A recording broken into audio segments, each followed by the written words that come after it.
Injuries used to crush me, not just physically, but mentally. I'd feel like all my hard work was just slipping away and I'd come back feeling like I was behind everyone else. But over time, I realized that injury time can actually be an advantage if you approach it right. This video is exactly what I wish someone had showed me 5 years ago. This video will give you 6 ways to keep training and improving whilst you're injured at MMA and help you to come back better and stronger once you recover and help prevent that dreaded feeling of slipping behind whilst you're injured. The first way to keep improving is to train the rest of your body. Most injuries don't require total rest. They require smart modification. If you're out of training with an injury, you need to just switch your focus. The goal isn't to just wait for the injury to heal. Training the rest of your body keeps you moving forward and improving, whilst also giving your injury time and space for it to heal. For example, if you've got an injured knee, that's a great time to step into the gym and start building power, strength, and flexibility in your upper body, where your knee isn't getting inflamed by that training.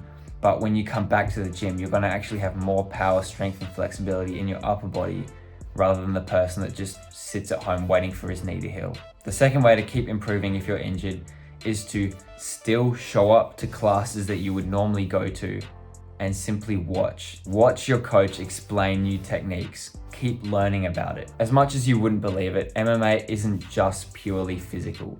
It's mental too.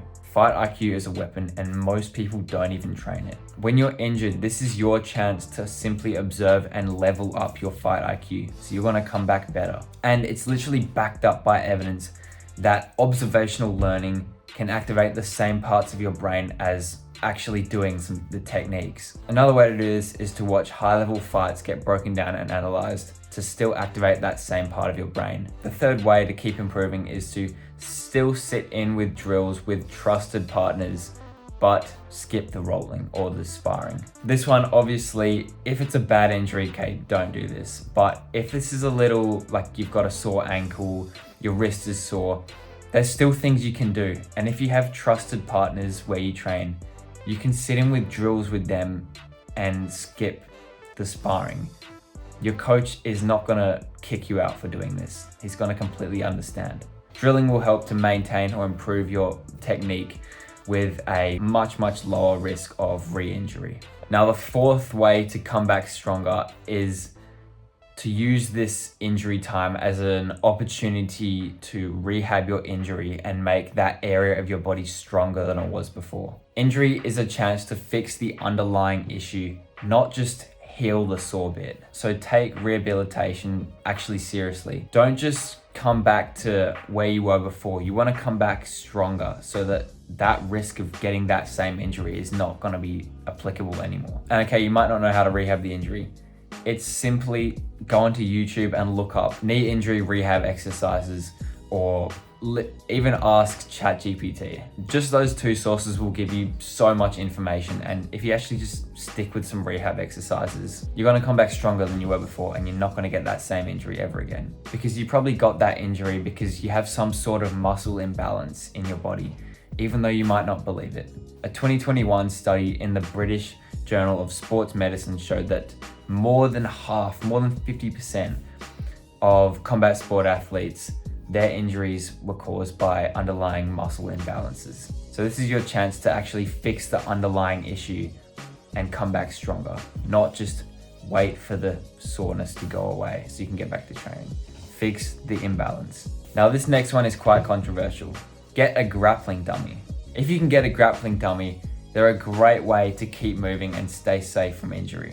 People like Josh Saunders say that grappling dummies are a complete waste of time. There's no benefit to them, but I actually disagree with this. It's easy for them who do jiu-jitsu full time to just go and spend a whole day there and find a partner that they can drill with. If you're anything like me, you have to go to work, you have to go to university, you have assignments to do. You don't have time to stay there all day or find partners. If you have a grappling dummy, you can use that free little 15-minute block to do some movement, do some drilling in literally the most safe way possible. Your opponent is not even alive, so they're not gonna spaz out and injure you. It's the safest way to drill. While obviously the dummy not being alive is not as realistic as it would be with a real person, if you've got time constraints or you don't have a partner to actually do some drilling with you, then it's a great substitute, but obviously not a long-term substitute. But great, if you're injured for a few weeks, by all means do it on a grappling dummy. It's a great way to do it. And they also are a little bit expensive, but if you can save up the money to get one, I think it's the best way to drill safely when you're injured, don't have time to go to the gym, or don't have a partner. The final way to come back better after an injury is to focus on overlooked skills. Work on skills and concepts that you wouldn't normally work on because they're kind of boring. For example, if you've got a shoulder injury, you can't punch. Do entire sessions where you focus just on your kicks, or even just on your footwork. Like if you didn't have that shoulder injury, you would not be doing a whole session on footwork, because let's be honest, that's kind of boring. But it's really important to have good footwork. So rather than just wasting time worrying about things you wish you could do, use that time to improve things and work on things that you wouldn't normally be working on. This is a great way to develop a broad range of skills. You want to be someone that's really good at this, really good at this. Most people aren't good at this, but if you're injured and you can't do this, work on this to become a more well-rounded fighter. Here's the thing no one tells you. Injuries force you to slow down. You probably rush to work, rush to uni, then rush to your class, but injuries stop that. You're forced to stop, find ways around things, and fix holes in your game. That's where this hidden area of improvement happens. And most people miss out on it completely because they worry about things that they can't do, or they just give up and say, oh, I'll just wait till it's better. I'm doing something else for now. If you use time when you're injured to focus on entirely other things, these other things normal people aren't doing. So use this time to become a better fighter. I make videos like this to help MMA athletes improve around other life commitments such as work and university. If you're on that same path and you want to get better even when life is in the way, consider subscribing. Thanks for watching.